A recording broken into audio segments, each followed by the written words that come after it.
કૃષ્ણ, જય માતાજી। કેમ છો બધા? મજામાં? તો સ્વાગત છે તમારા બધાનો નવા વિડીયોમાં। અને આજે જો ઘડિયાળમાં કેટલા 8:30 9 જેવું થવા આવ્યું છે। 9 તો થઈ જ ગયા છે। ઓલા ભાઈ બેન ભાઈ તો સવારમાં સ્કૂલે વહી ગયા હોય। મારા મમ્મીને જો દુકાને થોડુંક લેવાનું હતું ને હમણાં દુકાને થોડુંક લેવા ગયા છે સામાન બધોય। અને હું જો અત્યારે મારે કપડાં છે ને મશીનમાં નાખી દીધા છે ધોવા માટે। અને હવે જો અમારે આજે ભીંડીનું શાક બનાવવું હતું, મસાલા ભીંડી શાક બનાવવું છે। તો જો ભીંડા બધા કટ કરીને રાખી દીધા છે અને મસાલો એનો તૈયાર કરી લીધો છે। મસાલો ફટાફટ ભરી અને પછી આપણે શાક છે એ મસાલાવાળા ભીંડીનું બનાવી નાખીએ અને એમાં ઉપરથી દહીં પણ આપણે નાખવું છે। એટલે દહીં ભીંડી પણ કહેવાય ને મસાલા ભીંડી પણ કહેવાય। તો હાલો ફટાફટ બધા ભીંડામાં છે ને મસાલો ભરી લઉં અને પછી આપણું શાક છે એ વઘારવા માટે આપણે રેડી કરી લઈએ। જો મારે મસાલા ભીંડાનું શાક બનાવવું છે ને તો બધા ભીંડા છે ને વડાવડા ટુકડા કરી અને મેં અહીંયા કટ કરી નાખ્યા છે। પછી એમાં મસાલો બનાવ્યો હતો કે મેં એમાં લોટ ને ચવાણું ને એવું બધું નાખી અને બીજા બધા મસાલા નાખી દીધા અને ભરી લીધો છે। અને આમાં જો મસાલો થોડોક જ બનાવ્યો છે કારણ કે મારે ઉપરથી એમાં દહીં પણ નાખવું છે, દહીં એડ કરવું છે એટલે। તો આ મસાલો થોડો થોડો આપણે ભરી લઈએ ભીંડામાં અને પછી આ રેડી કરી અને પછી આપણે વઘાર કરી નાખીએ તો એટલે સરસ મજાનું તૈયાર થઈ જાય આપણું મસાલા ભીંડી શાક। ચાલો બધામાં છે ને ફટાફટ મસાલો ભરવા માંડવા। અને ટુકડા મોટા કરવા હોય તો આપણે કરી શકીએ પણ મેં તો નાના નાના જ કર્યા છે, બહુ મોટા ટુકડા નથી કર્યા। તો જો આ બધામાં થોડો થોડો મસાલો આપણે ભરી દઈએ કેમ કે બહુ મોટા કરીએ ને તો પછી ઓલા હળેલા તો હોય તો ખબર ન પડે, અંદર જોઈને નાના નાના ટુકડા હોય તો આપણે અંદર જોઈ શકીએ આમ ચેકો મારી। એટલે જો આ બધામાં હું આવી રીતે ચેકા કર્યા છે, નાના નાના ટુકડા કર્યા છે। હવે ફટાફટ આગળ બધા ભીંડા ભરી તો જ્યાં મેં તેલ 2-3 ચમચી તેલ છે ને એ કડાઈમાં નાખ્યું હતું ને આ બધા જે ભરેલા ભીંડા છે ને આપણા હવે મસાલા ભીંડા ભરેલા છે એને આપણે તેલમાં નાખી દઈએ। થોડીક વાર તેલમાં છે ને સાતળી લઈએ અને તેલમાં થોડીક વાર ધીમો ગેસ કરી અને સાતળી લઈએ, થોડીક વાર ઢાંકીને રાખી દઈએ તો સરસ થઈ જાય, સરસ એકદમ ચડી જાય તેલમાં। પછી આપણે એને વઘાર કરીએ અને પછી પાછા વઘારમાં એને એડ કરીશું। તો જો થોડીક વાર એને એમ ઢાંકીને મૂકી દઈએ એટલે સરસ મજાના આ ચડી જાય, એમ તેલમાં જ ચડવા દેવાના છે પહેલા।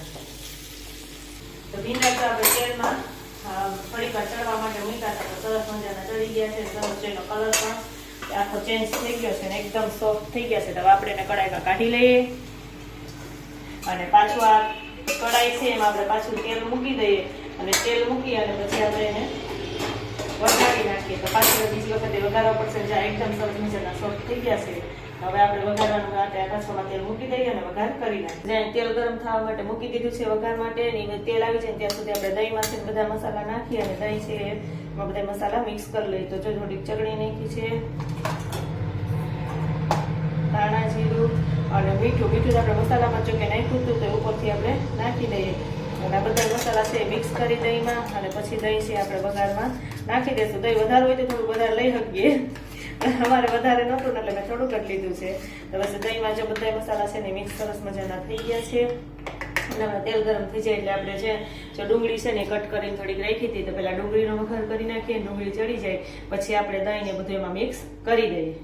તો જો ડુંગળીનો વઘાર કરી અને આમાં દહીં પણ સરસ મજાનું નાખી દીધું છે અને ધીમો ગેસ કરી થોડીક વાર આપણે દહીંને ચડવા દઈએ। જો ધીમા ગેસે થોડીક વાર ચડવા દીધું ને સહેજ દહીં ડુંગળી બધું મિક્સ સરસ મજાનું થઈ ગયું છે ને તો આ મિક્સ થઈ ગયું એટલે આપણે 10-5 મિનિટ ચડવા દીધું હતું ધીમા ગેસે અને પછી જો હવે આપણે બધા આપણા ભીંડા છે એમાં નાખી દઈએ। ભીંડાને આપણે આગળ જોડવી લીધા હતા એટલે સરસ મજાના ચડી તો ગયા છે પણ તોય થોડીક વાર આપણે તેલમાં ચોળવા દઈએ ને એટલે આ બધા મસાલા છે ને એમાં સરસ મજાના મિક્સ થઈ જાય।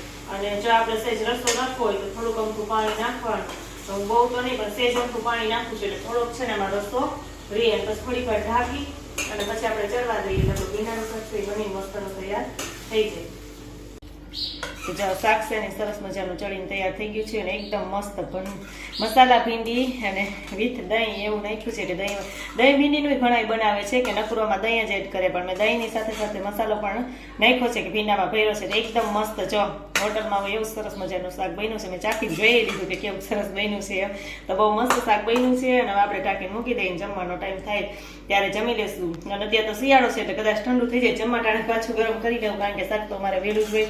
હજી તો જો 9:30 જેવું થવા આવ્યું છે તો શાક બની ગયું છે। ઘડિયાળમાં 5:30 થઈ ગયા છે અને અમારા મીસુબેન આજ તો સ્કૂલેથી મોડા આવ્યા છે। કામ કેમ મોડું થઈ ગયું બેન?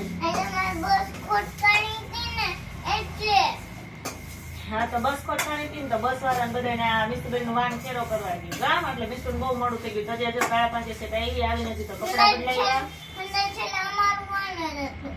એવું હતું। છેલ્લે તો મીસુબેન નું વાન હતું અને મારે જો મુખવાસ બનાવવો છે ને તો મેં જો તલ લઈ લીધા છે, તલમાં હળદર ને મીઠું નાખી તો બપોરના સૂકવી લીધા હતા અને અત્યારે જો મુખવાસ શેકવો છે તો શેકવાનું ચાલુ કરી દીધું તો આટલો શેકાણું છે. આ બધું હજી શેકવાનું બાકી છે તો હું ફટાફટ બધો મુખવાસ છે ને શેકી લઉં. કારણ કે હવે લગ્નનો મુખવાસ તો અગાઉ બનાવી લીધો હતો પણ લગ્ન માટે તો અલગ બનાવવું પડે એટલે જો આ લગ્નનો મુખવાસ અમારો ત્યાં તૈયાર થાય છે. ગમીશું?